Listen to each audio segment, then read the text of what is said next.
Hey, peace and blessings to you. My name is Jerry B. I am the EntreMusician, and so are you. I'm so excited to welcome to our podcast team Mr. Daryl Looney, who kicks off his episode right here. You're going to love it.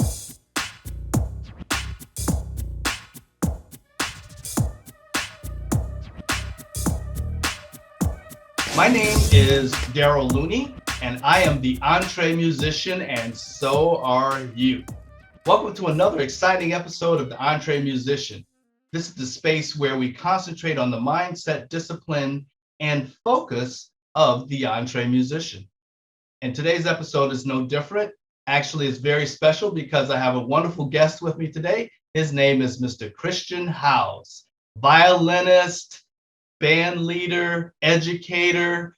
I mean, this guy's out there doing it the way it should be done. I can tell you, he's a wonderful example of an EntreMusician. Ladies and gentlemen, Mr. Christian Howes. Well, thank you so much, Daryl. It's good to connect with you. Thanks for having me here. Definitely my pleasure. Definitely my pleasure. And I know everybody's going to want to hear all the wonderful things that you have to say today. The EntreMusician focus and the mindset is one of the things that we focus on here on this podcast. And we want to know, what is your main thought process as an EntreMusician or entrepreneurial musician? What is your main thought process that you apply to basically getting things done? I'll give you two. I think that the mindset of a business person, and I think that this is what's lost on musicians often, is that we have to come from a place of service towards other people, and we need to fill a need that other people have. I think a lot of times that artists, and I did this when I was younger. I thought, well, if I'm just good at what I do, then people will pay me. And that's the wrong connection to make. You want to think, if I can fill a need for somebody else. And what musicians do is that what a lot of us do is that we think, if I'm good, people will want to hire me. If I'm good, people will want to pay me. There's a couple problems with that. Number one, there's not a lot of agreement on what good is, and so like people don't really know what's good or what's not good. And right, it's totally completely subjective. Yes. And also, like, you only need to have like a certain baseline level of being good to actually impact people. Like if someone is in the hospital and they are dying, and and a 4-year-old girl comes and plays a song for that person on the violin, like that 4-year-old girl is going to make a connection with that music, with that person who's dying in the hospital. And that's valuable. It's immeasurably valuable. So, and I work, like I coach a lot of, I guess, I don't know if you want to call it amateur musicians, I guess maybe is a word or whatever. But I mean, like when I hear the amateur musicians who come play for me, I hear beauty in what they do. I think that there's a lot of power. There's a lot of power and beauty and connection in what they do. So many musicians out there either are thinking, well, I'm not good enough yet to make money from this. I need to practice for another 50 years. Or they're thinking, my stuff doesn't stink. I'm great. And it's your fault if you don't get the value in what I'm doing. I get that. Yeah. It's totally about the context and everything that your music is presented in, yeah. and who you're thinking you are. Yes. So I think coming from a standpoint of, I'm trying to serve a need for this person and constantly looking for the feedback for what is their need and how can I fill that need? That's part of it. And the second thing would be the willingness and the ability to offer your services to the right people appropriately and consistently over time.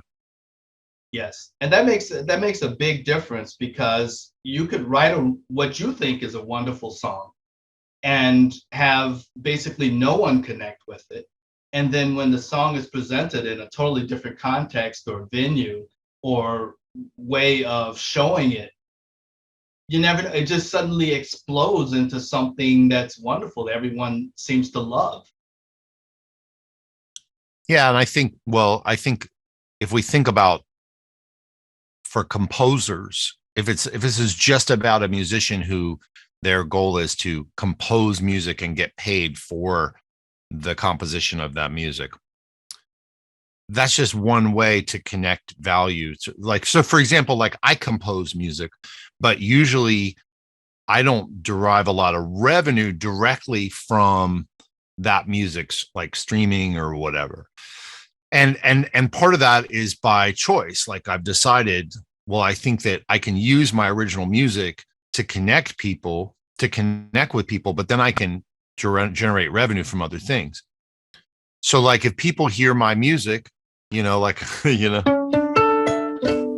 could play whatever, even just with a solo violin, which a lot of times we think, well, we can't make music with a solo violin, but why not?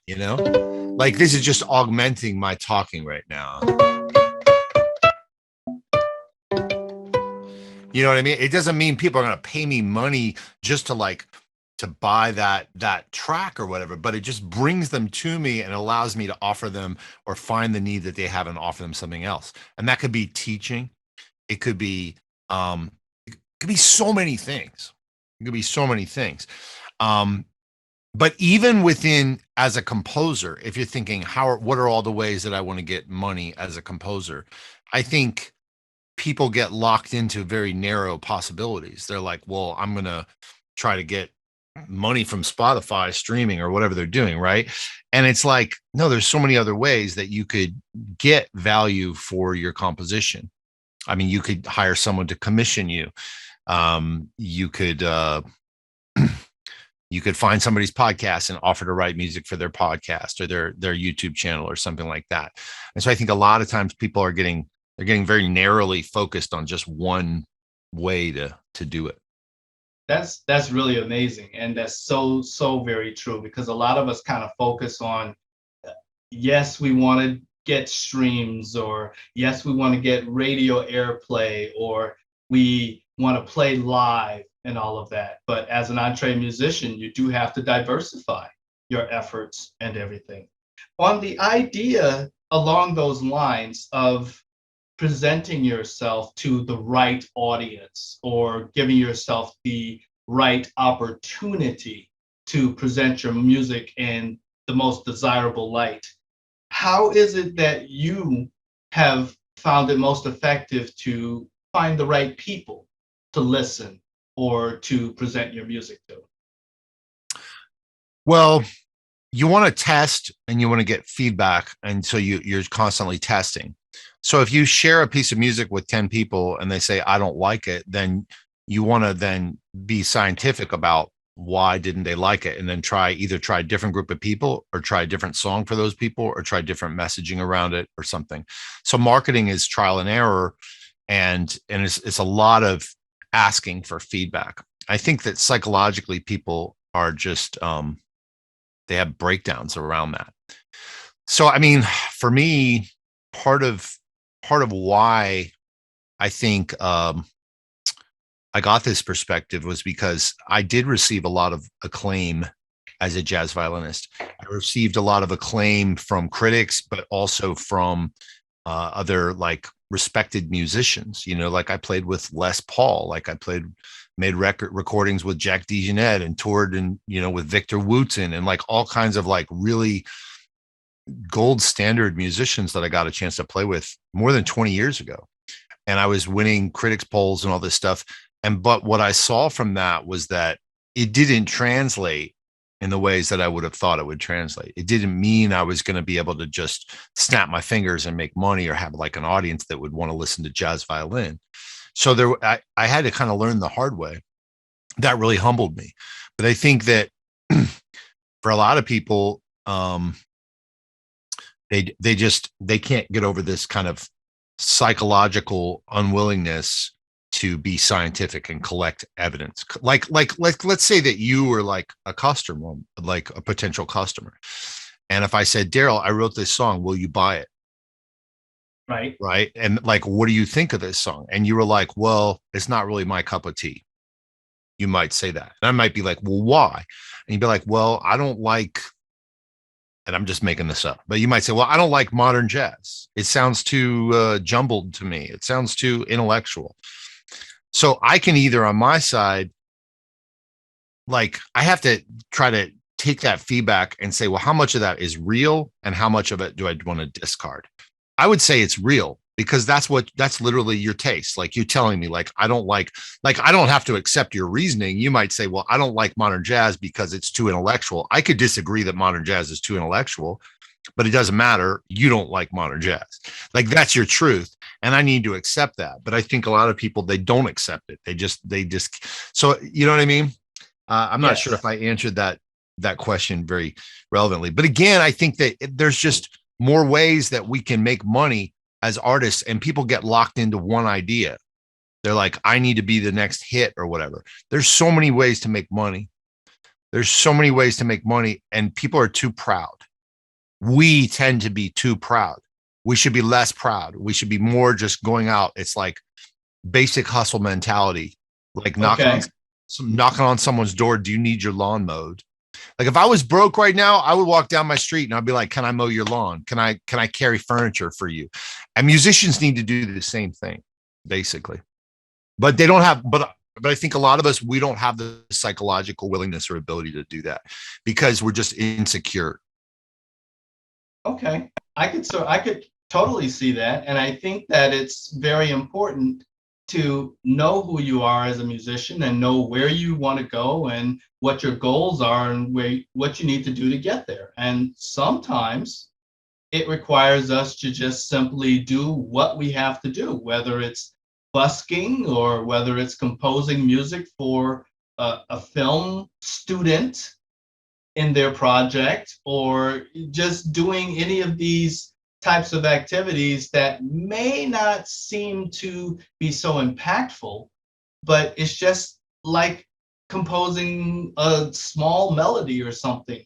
You never know who that's going to click with and what they're ultimately going to do with it. So if you're constantly pushing a little bit at a time, trying to grow as a musician and know and understand who you are and who loves what you do, that'll allow you to focus and push yourself better in that direction as you're growing. Yeah, I mean, for me, like, I guess, yeah, there's a lot of musicians that are going to handle it different ways. For me, I've always found like I want to make money because I'm a father, I'm a husband, I'm a human, like first. Like, yes. I want to pay for my kids to go to school. I want to be able to take my wife out on a date once a month or whatever, buy her something on her birthday, and so there's a certain amount of not being too proud and looking for the opportunities. So for me, like I do a lot of coaching, I do a lot of teaching. I could have had more of a mentality of like, no, I'm just a performer, or no, I'm just a jazz musician. But it's like, if I can find ways to go out and make money, even related to music, then I have more time where I can do the personal artistic projects I want to do. You don't always need to get the main bits of your money from the most personal artistic projects that you're doing. People approach this different ways, but for me, I'm just as happy to make like something very artistic, totally personal, and put it up on Instagram or just share it with like, people in my family and not even need to make money from that. Meanwhile, I'm putting deposits in the bank from all these other ways that I've found a way to serve a need for people. There might be other people out there that are like, no, I want to find a way to just get paid for the most personal art that I do. I think there's people that can do that, but you don't have to get stuck like that. Like, get your money and then buy yourself time to have the freedom to continue to pursue your art. And then on the long term, you can find ways to monetize that as well. There's going to be shorter term ways that you can get paid. Like you said, like you can go out and busk and you can get paid to busk. Right. True. Like definitely. today, or doing functional gigs, doing weddings. I mean, teaching so many different ways. And if we just detach our pride from that, if we detach, because I think there's this idea that we have, that a lot of us might have, which is like, I'm too good for that. I'll tell you a story about someone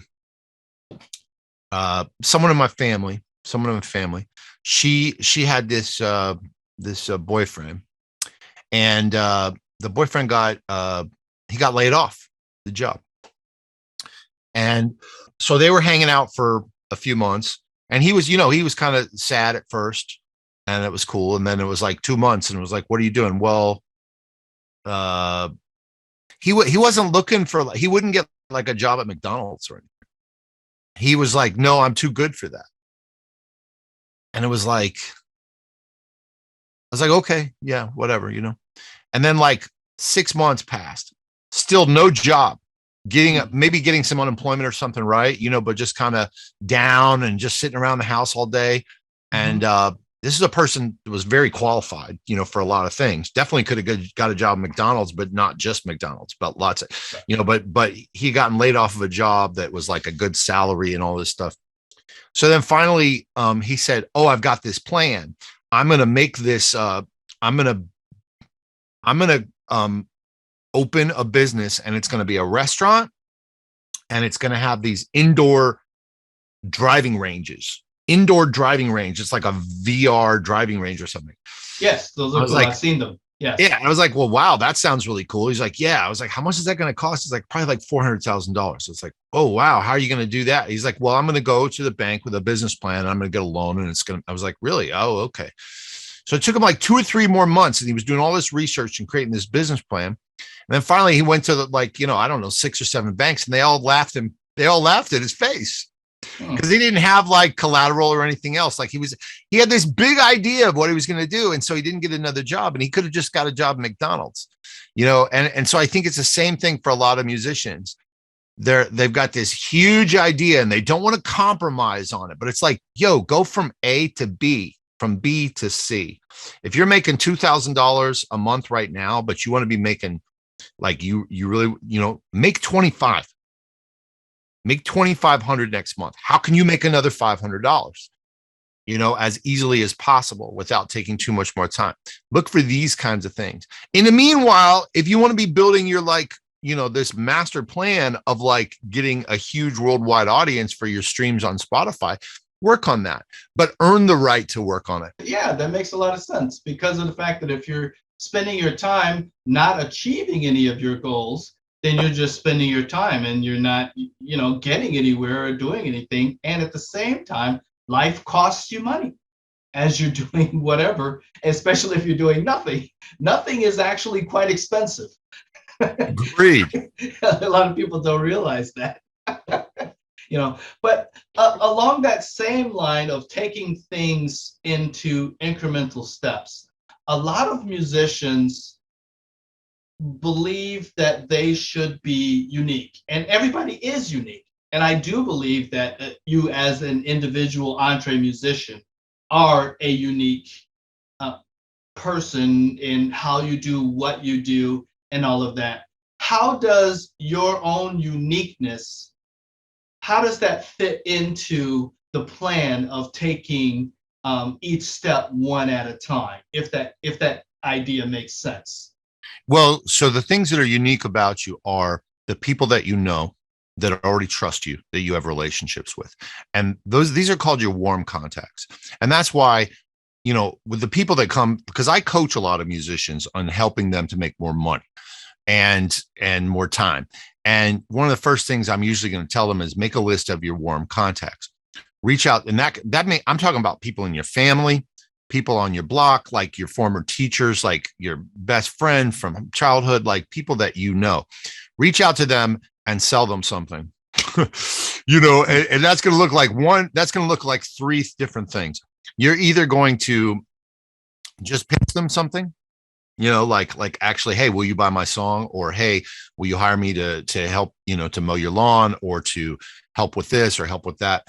Or it's going to be asking for a referral, which is like, I am trying to, sell my original music. Who do you know? that you could introduce me to that you think would be a good fit. So ask for referrals. The third thing is to ask for advice. Hey, I'm trying to get some gigs around town. Do you have any advice for how I could do that? And so you always start with your warm contacts. So that's one of the things that is unique to you, is who you know and the relationships you have. But everybody usually knows somebody, and they have some relationships, people that trust them, that'll give them a chance to follow up on their promise. The second thing, as far as, there's a lot of things. Well, when it comes to what makes you unique, you want to look at the things, your strengths or your assets. So if you've got gear, like if you have an amplifier, that's a strength that you have, which means that is suitable for you going out and busking on the street, especially if it's battery powered, right? Yes. It's like, so you think about the strengths that you have, and then you apply that to where can I make the most amount of money, like the easiest money right away. So your strengths, your skill sets.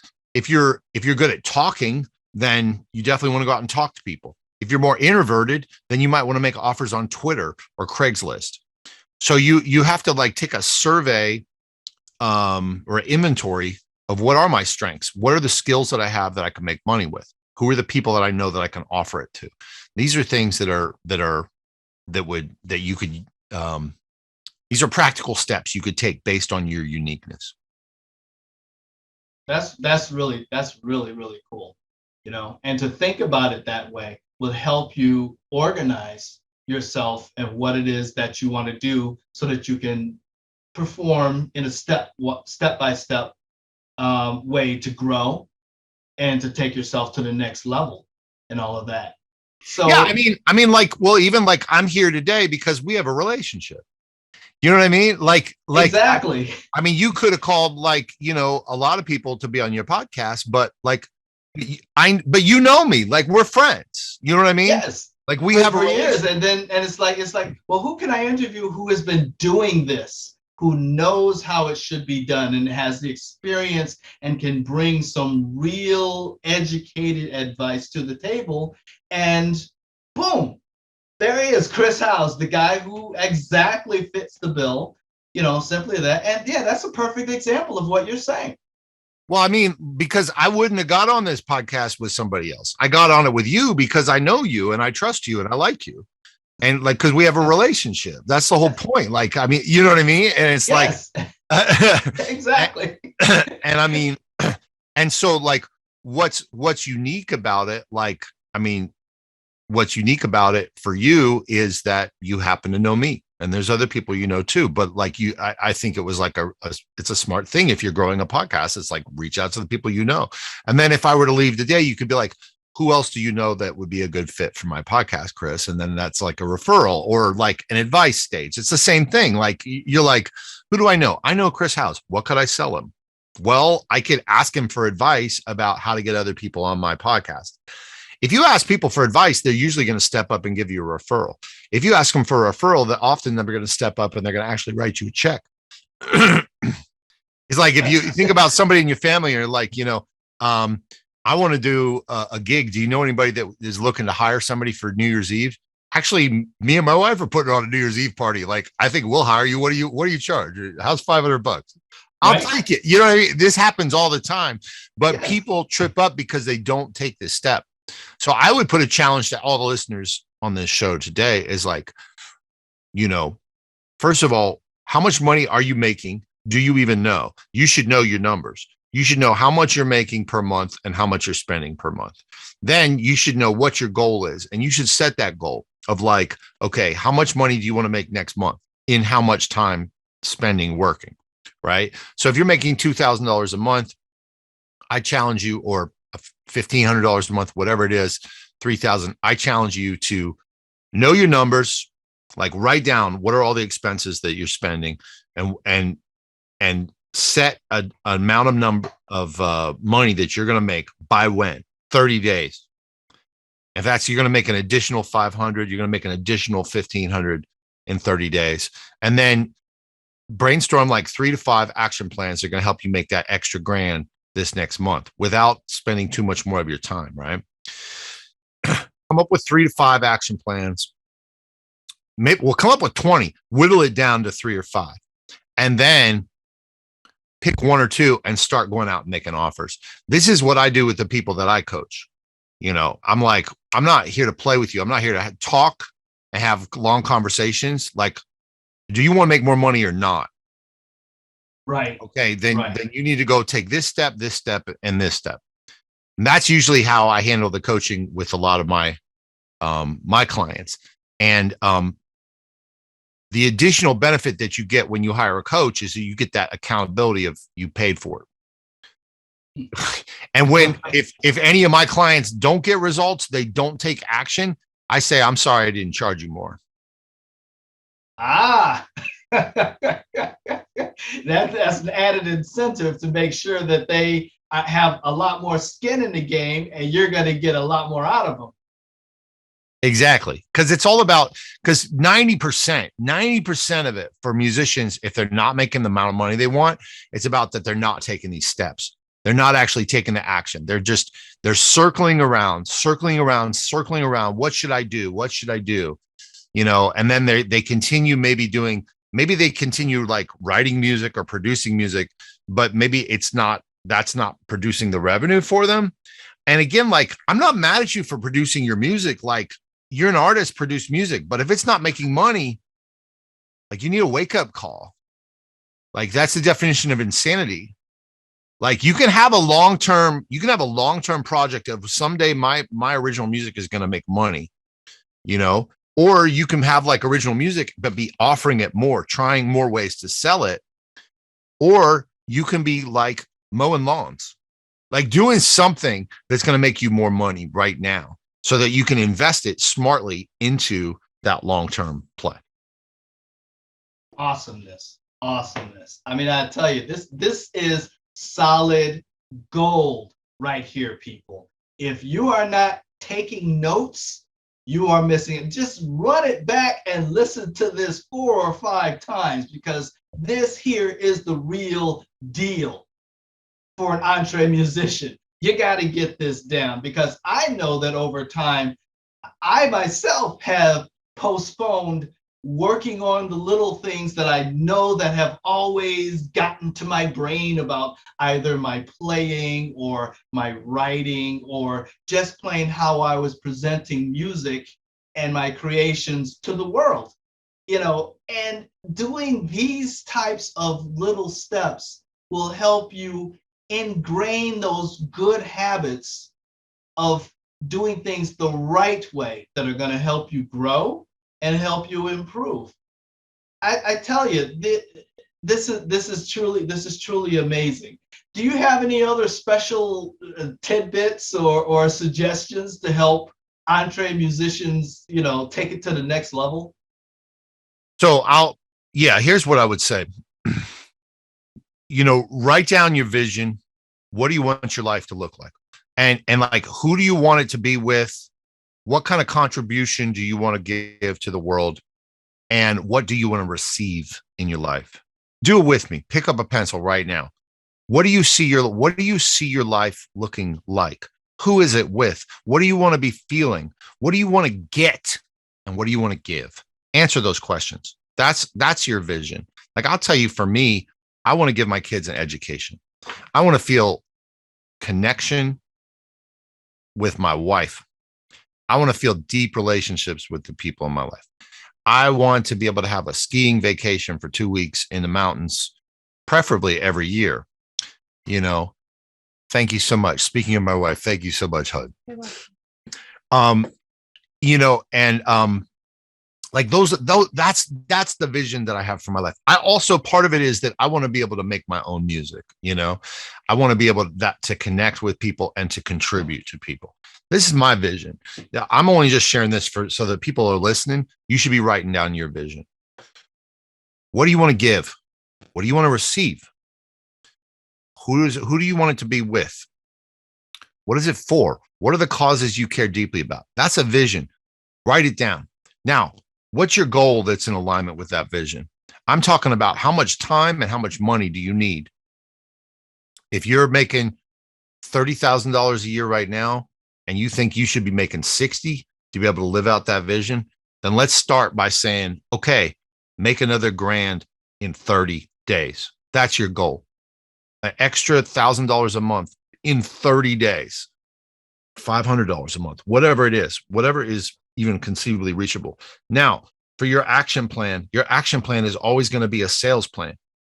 An action plan in business is only sales. There's nothing else in business. It's sales. Who are you going to sell to? And what are you going to sell to them? And start doing it. Make a list of whittle down. Like I said, you think of 20 ways that you could possibly make money right now, whether your instrument's in your hand or has something to do with your musical expertise, your musical relationships. Make a list of 20. Then from those 20, whittle it down to like 3 based on what are you able to do right now? What serves your strengths? Who do you know that actually has a need for that thing? Where are you going to make the most time in the least amount of money, or at least most money in the least amount of time? Then go out and start offering that to people.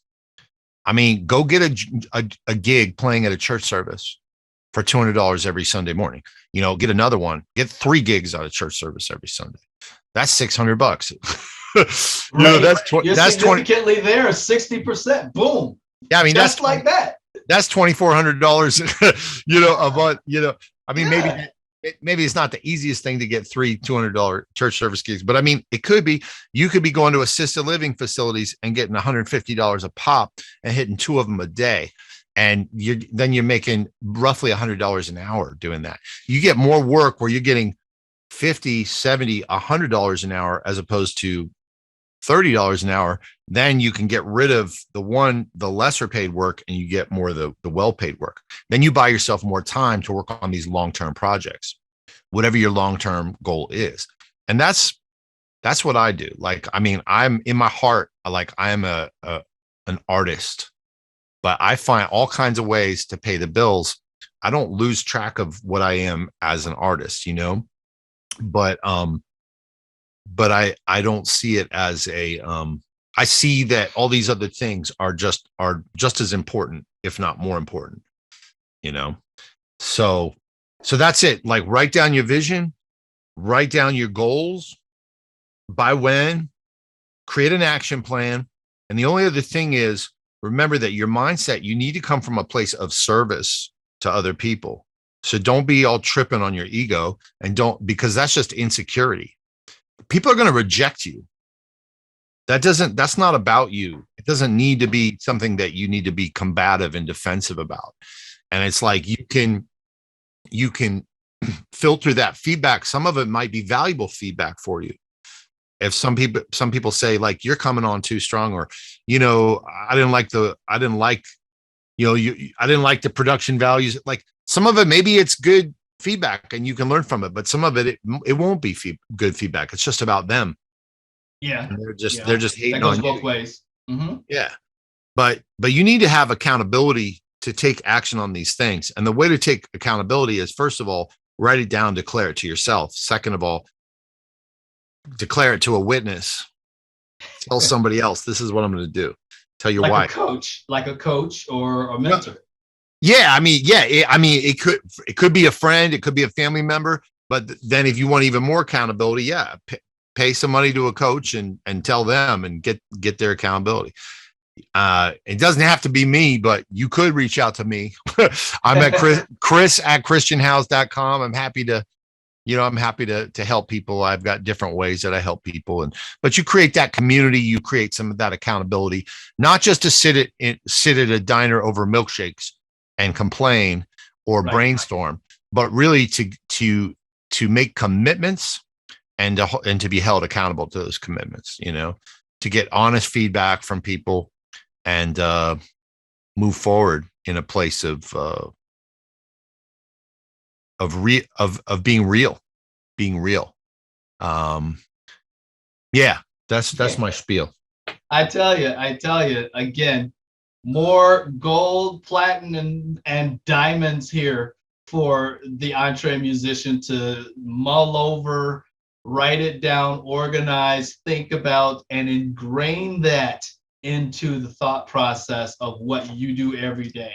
Simply because of the fact that doing this sort of thing makes you a solid individual with a plan, with the go-getiveness and activity to put everything together so that you're moving to that next level that you're always looking to get to. And I think that that's what we all want. I think that that's what we all need. So if you are motivated with yourself to do this, it doesn't matter if you're a violinist or not, or whatever instrument you play, or however you approach creating music. I think Chris Howes at christianhousemusic.com is somebody that you should hit up, contact, get on board with his various programs, and definitely take use of this resource, because this is something that I have used for myself and am still using going forward, and other individuals that you know who have been successful and made the progress and achieved the goals that they want are doing the same thing. Like Chris said, whether it's with him or someone else that's going to help keep you accountable. It could be a friend, family member, or anyone else who understands the vibe that you create. Just get it done. I'll tell you. My name is Daryl Looney, and this is the EntreMusician Podcast. I am an entre musician, and so are you. Any last statements, Chris? Oh, just thanks for having me. I mean, folks out there, if you want to find me, it's Christian Howes, HOWES.com. You can also find my stuff on YouTube. I do a lot of play-alongs there. I'm always happy to hear from anybody. Thanks, Daryl. Appreciate you. Thank you, Chris. And we definitely appreciate you stopping by to check us out and help us out with your vision and your thought process that we can all use big time. I am the EntreMusician. I'm Daryl Looney, and so are you.